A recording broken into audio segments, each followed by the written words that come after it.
You're listening to the Steven Tauriello Show, building a platform of liberty for people in search of truth with a dash of hope and a life worth living. The Steven Tauriello Show. And now, here's Steven.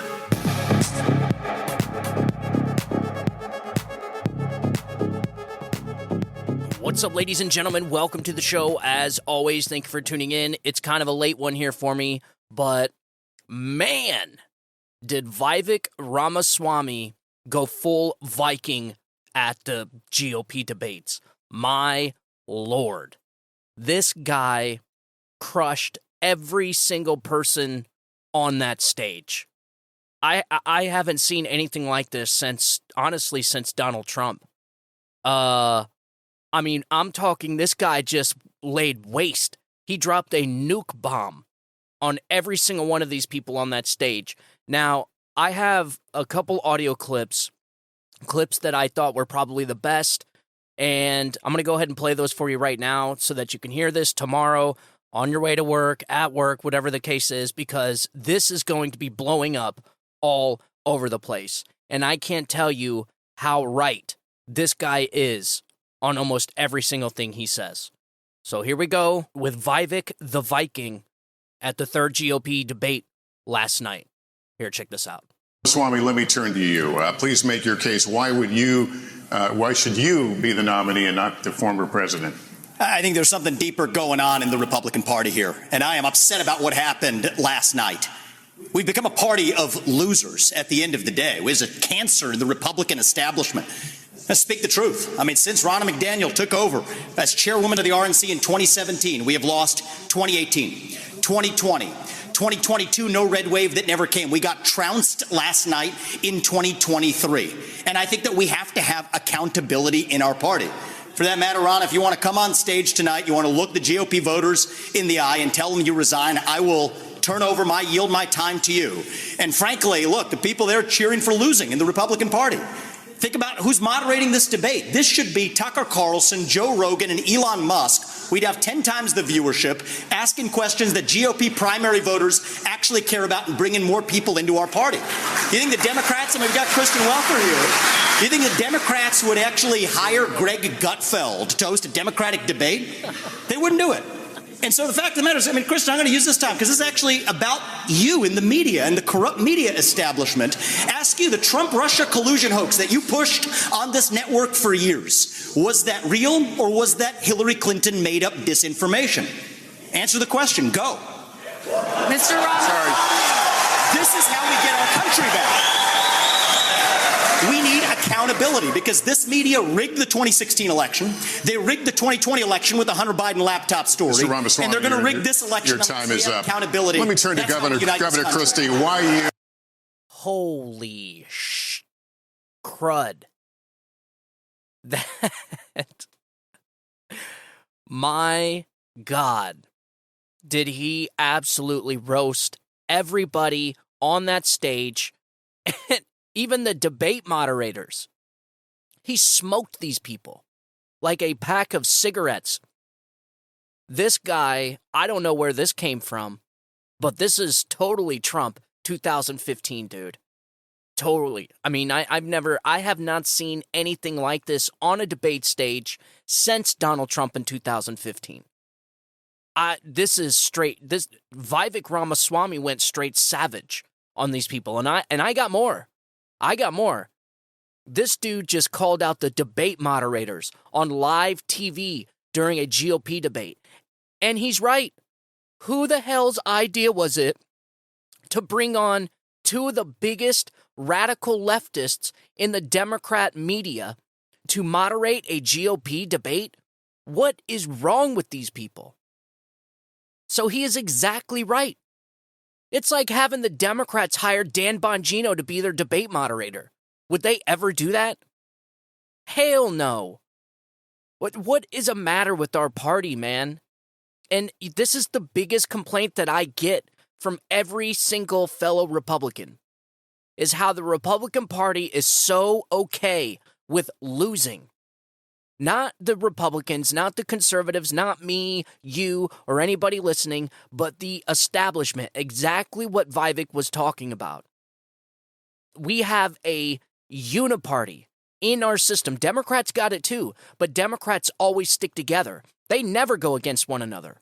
They get stuff done. The Republican Party, you have people like Mitch McConnell, who sits there and funds the opposition. So this guy will sit here and he would rather fund a moderate Democrat than have a conservative Republican win in the state of Kentucky. This is what happened. Mind you, Mitch McConnell is as crooked as they come. He's as old as freaking dirt. He's been the longest Senate leader in U.S. history. Vivek is absolutely right. And to call, what the hell is her name? Welker, I think that's her name. He straight called her out on live TV in front of everybody about rigging our elections, about how fake the media is, and how they lied about the Russia collusion hoax. Look, I'm telling you, this guy just went straight savage on all these people, and I got more. So I hope you're ready for this. Here is Vivek the Savage Viking calling out Nikki Haley shortly after he just went straight savage on the moderators. Here, check this out. Mr. Ramaswamy, any daylight between you and the candidates we just heard on this issue on what you would tell the Prime Minister? Not in terms of what I would tell the Prime Minister, no. In fact, I would go one step further. The founding vision of Israel was based on the idea that they don't want to depend on anybody else's sympathy or direction in defending themselves. So what I would tell Bibi is that Israel has the right and the responsibility to defend itself. I would tell him to smoke those terrorists on his southern border, and then I'll tell him as President of the United States, I'll be smoking the terrorists on our southern border. That's his responsibility. This is our responsibility. That's how we move forward. But I want to be careful to avoid making the mistakes from the neocon establishment of the past.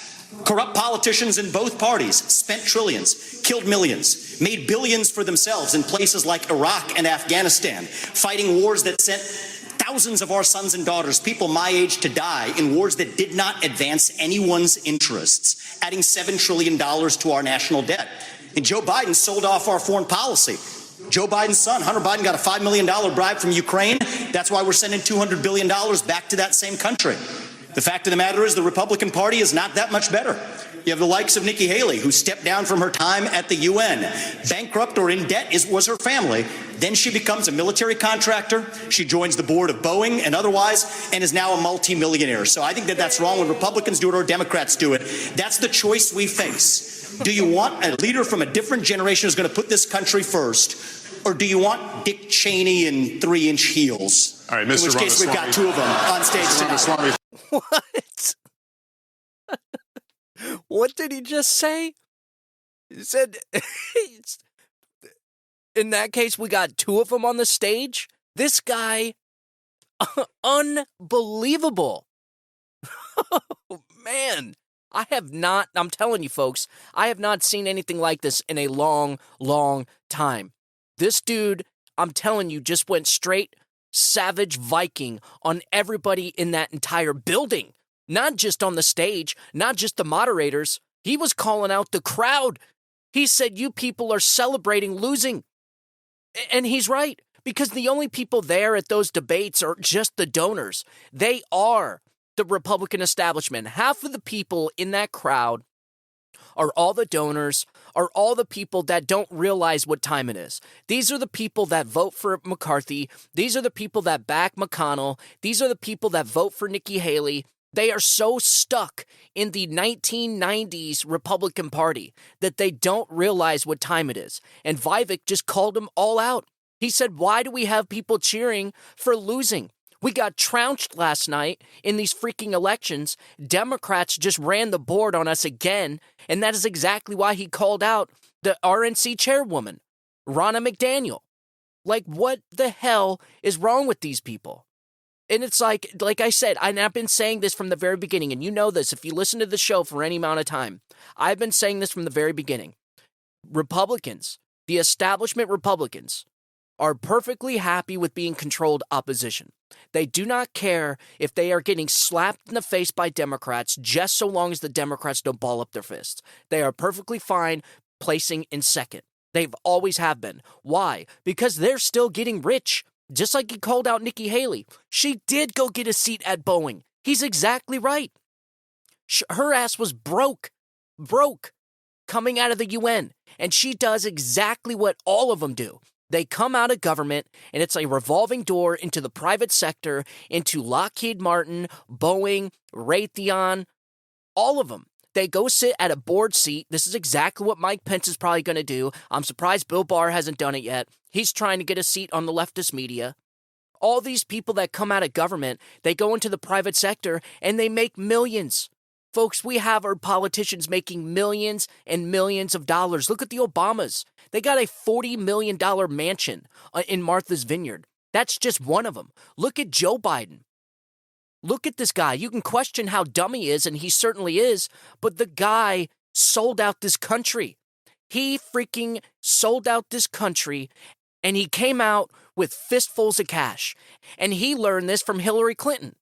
Hillary Clinton showed everybody, showed the entire establishment, how to feed on the carcass of this country and all the taxpayers until there is nothing left. We are $33 trillion in debt. We have put future generations in debt. Not we, they did.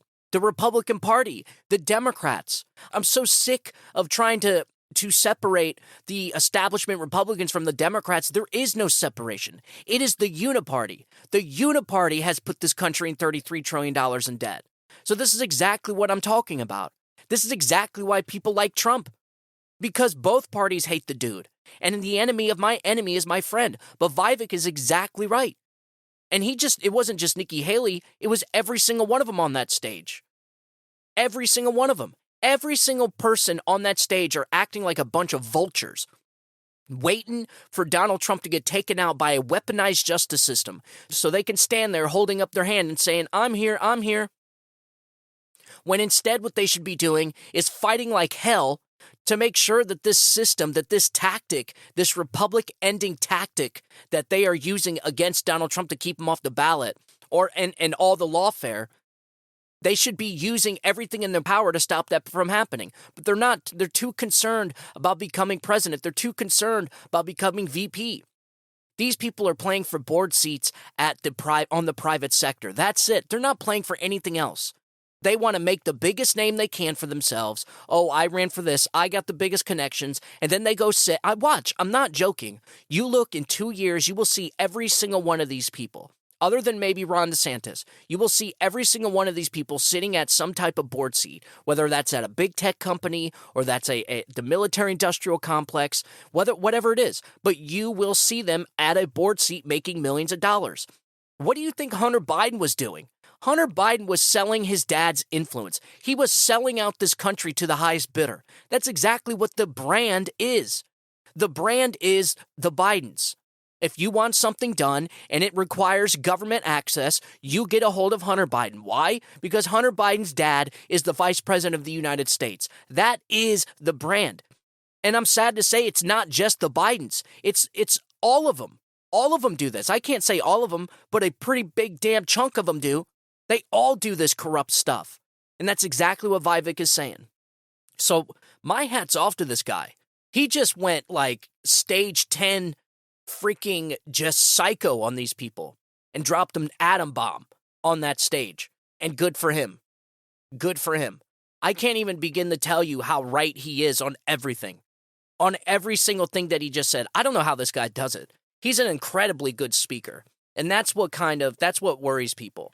The people just don't trust him. And it's unfortunate because I will tell you this. If he is indeed genuine about what he's saying and what he will do, it's unfortunate because people just don't trust him because, first of all, he hasn't been around long enough. You start hearing these stories about how he took, money from Soros years ago in college in order to get a scholarship, whatever that is all about. But the problem is that the biggest problem with Vivek is that he just doesn't have the know-how. That is the problem. So what you're going to get is you're going to get a first-term Trump. You're going to get somebody that gets in there and is constantly getting stabbed in the back because he doesn't know. He doesn't know what he doesn't know yet. That is the problem. That is the biggest problem I see personally with Vivek. It's going to be first-term Trump. because that's exactly what happened to Donald Trump. They'll figure out a way to impeach Vivek. He'll be wrapped up in impeachments. He'll be wrapped up in investigations, just like Donald Trump. He's no different than Donald Trump in his first term. So you'll have a guy that's extremely passionate about fixing this country and getting it on the right track, but he doesn't know where the bodies are buried. That is the problem. That is what is so enticing about Donald Trump in a second term. This guy knows exactly where everybody is. He knows exactly what everybody's up to. It's almost as if it was better off that Donald Trump lost in 2020 so that now people have a contrast between a Trump administration and a Biden administration. And because of that, because of Biden and people seeing just how bad the Biden administration was, it also opens up people's eyes to just how good the Trump administration was. And that will give Trump's second term the mandate to make these changes. If Vivek goes in there as president, he's not going to have the mandate. If he did run, he would barely win. All right, we're talking barely. If Trump were to run, I'm telling you, I think he's going to I think he's going to win in a landslide. I'm talking past the margin of cheating based off of the poll numbers that are coming out. But you know how I feel about polls. But I hope you understand what I'm saying. Like, that's my biggest concern with Vivek being president. But listen, vice president, I don't know. The guy sounds pretty enticing as a VP. I was going to say Ron DeSantis, and I still think Ron DeSantis would make a great VP. But the problem is Ron DeSantis he's digging his own political grave at this point with the stuff that he's been talked into doing from his advisors for the last 3 months. Vivek, I'm telling you, is getting ready to skyrocket in the polls. And, the good thing about Vivek is kind of the same. He kind of has a lot of the same positive characteristics that Trump did. He's a self-made billionaire. He's not looking for anybody's money. He's not looking for handouts. You know that the guy is not in this to make money. All right. And you know that the guy's perfectly fine riding off into the sunset with his billions of dollars. So you know that as far as the corruption side of the presidency, you're safe with a Donald Trump and a Vivek Ramaswamy. Okay. The corruption's not there. The only issue I have with Vivek is just the experience, man. He's not going to know where the bodies are buried. However, as VP, Donald Trump can kind of take him under his wing, show Vivek where the bodies are buried, show Vivek the ins and the outs. And then Vivek runs for president in 2028. And then imagine having a Vivek with 4 years as VP under his belt and having him as president for 8 years. That, ladies and gentlemen, is something to behold. That is something that we can only pray for. Because with something like that, I can actually see this country taking a 180. Because, the thing we're facing now is Donald Trump only has one term. The damage that has been done to this country is going to take years to fix. It's not something that could be done in just 4 years. It's not. And so I think it's key to have a strategy going in to make sure to dismantle the administrative state, to dismantle the bureaucracy. First thing, as soon as you get in there, you start dismantling the administrative state and you start cutting red tape and actually giving the power back to the people while also relieving some power to the other branches. You see what I'm saying? Right now, the biggest objective needs to be crushing and dismantling the uniparty. And the only way you're going to do that is with somebody like Donald Trump, with somebody like Vivek under his wing to complete the job, because it's going to take years, possibly a decade, maybe 2. But this is very important. Now, I'm not going to sit here and go full on board with Vivek. I'm just not going to do it. The guy, he knows how to talk. If that's not proof enough, this guy can talk, man. He can talk better than Trump. In fact, I probably haven't heard somebody talk as well as Vivek Ramaswamy my entire life. The way that this guy can just riff off the cuff, man. I mean, he can it's as a podcaster, somebody that talks all the time, for hours a day into a microphone. This guy is incredibly talented when it comes to speaking. There's no doubt about it. And so that, I think, is another trust factor that people just aren't quite there yet, is Vivek. He is so good.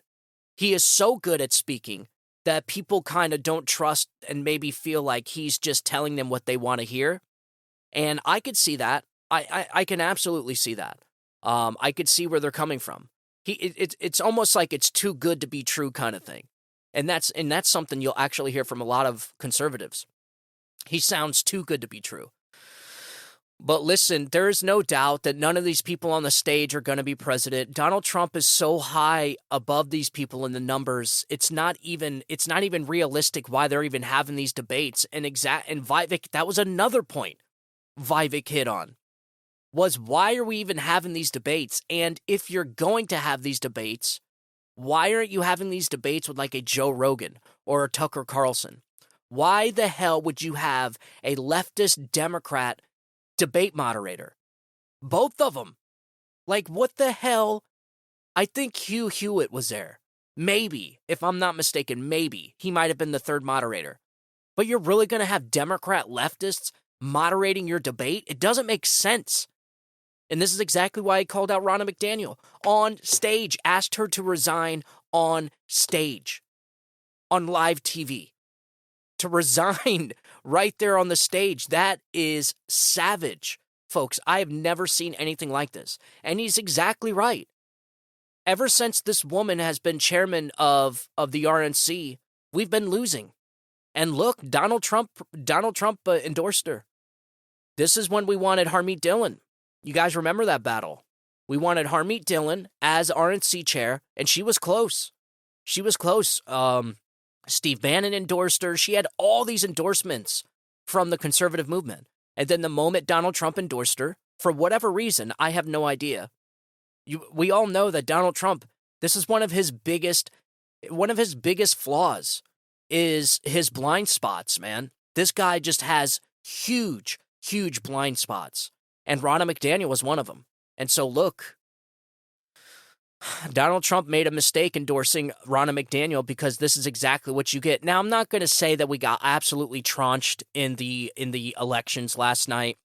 There's not too much change. Yeah, Democrats won. That, it would have been nice for Republicans to win, but it really not that bad, but pretty bad. Like, ladies and gentlemen, we should be. What the hell is going on here? Why are people choosing to go into self-destruct mode by voting Democrats over and over again? Has it just not got bad enough yet?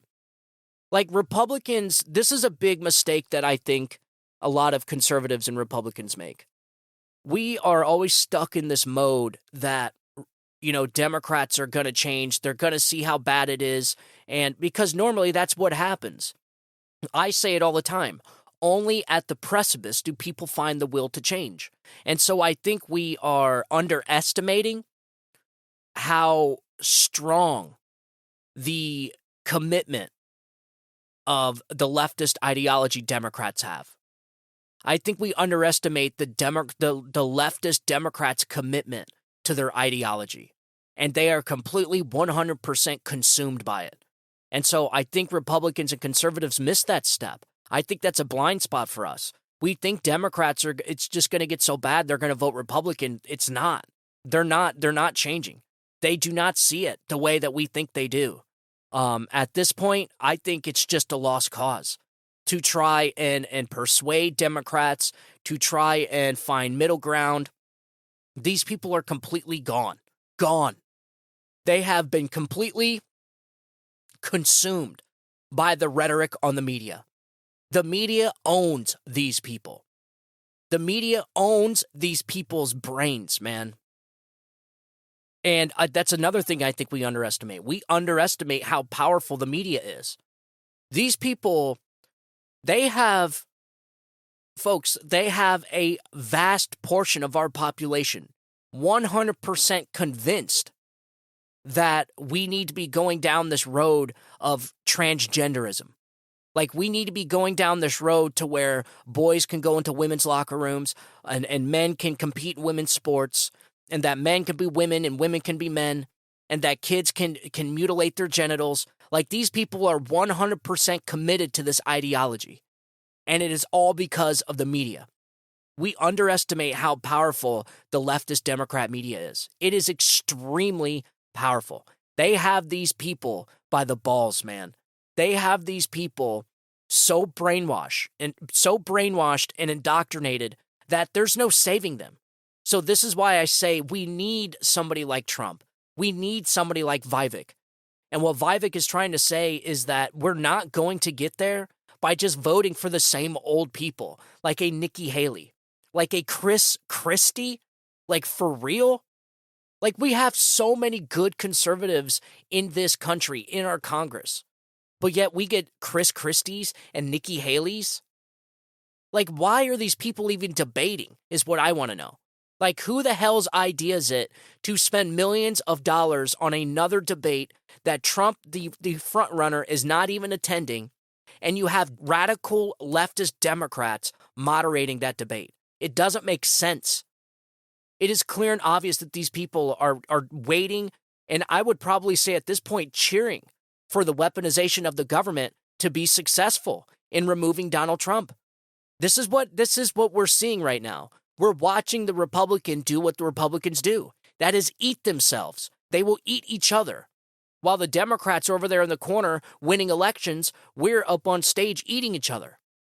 We got Ronna McDaniel spending millions of dollars on a debate that nobody even cares. Nobody even, like, the majority of the Republican Party don't even want debates anymore. They've already picked their guy. They've already chosen Donald Trump. Why are they having these debates? And apparently they already have a fourth one. They have a fourth one already picked out. So I just had to get on here. I mean, excuse my rant, and it's late too. But I had to get on here after this debate and share this audio with you. Vivek, it just went absolutely, let's just straight Viking, man. Vivek the Viking. This guy just went straight savage on the whole stage, the crowd, the candidates, the moderators. Insane. The RNC chair. Like, this guy just went like cannibalistic on all of these people. And he's exactly right. There is not one thing that he said that I don't disagree with. Not one. The only problem with Vivek is, yes, he's passionate, he has ambition, but I don't think it's not going to be anything like he thinks it is. Like, I think this guy truly does believe he's going to be able to go in there and he's going to be able to just build a wall. Like, he's going to be able to go in there and he's just going to start signing bills. No. This guy's going to go in there, and the first thing they're going to do is impeach his ass. So he's got to be ready for that. Like, this is where the Democrats have taken this country. Welcome to the third world, folks. So not only do we need to vote for a president that can fix this country and put this country on a good, prosperous, peaceful path, but we also need to vote for a president that knows how to watch his back and not get sent to prison for 700 years by the opposition. This is what the Democrats have done to this country. They have turned this place into a straight-up banana republic, man. And so I don't think it's going to be that easy for Vivek to just go in there and get all these things done. That's why I think him as a vice president, now that's a little bit more, that's a little bit more acceptable because he'll go in there. Donald Trump will take him under his wing. The VP doesn't really do much for the most part. Look at Kamala Harris. That woman is an idiot. An idiot. Both of these people, the president and the vice president, will go down as the worst administration in U.S. history. And this is exactly what happens when you have elections that are stolen. This is key, man. This is why Ronna McDaniel was such a bad idea. Like, we got this chairwoman. We're a year out from one of the most important elections in our lifetimes, probably in our country's history, other than maybe the Civil War. Maybe more important than that. And we got a chairwoman for the RNC that is having Democrat leftists moderate our debates when we already got a candidate that's leading the race by freaking 55, 60 points. He's actually beating the incumbent by like 8 or 9 points in every single swing state.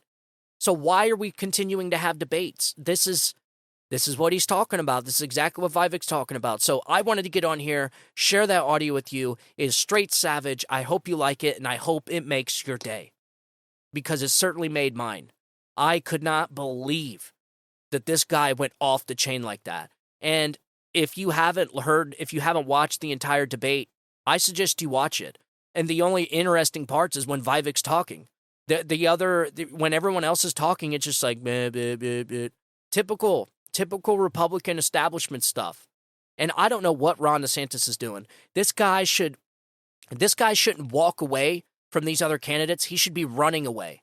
Ron DeSantis is now damaging his political career as governor. Not only do we have to worry about Ron DeSantis not making vice president, but now we have to worry about keeping Florida red. This is how much damage this guy is doing to his political career.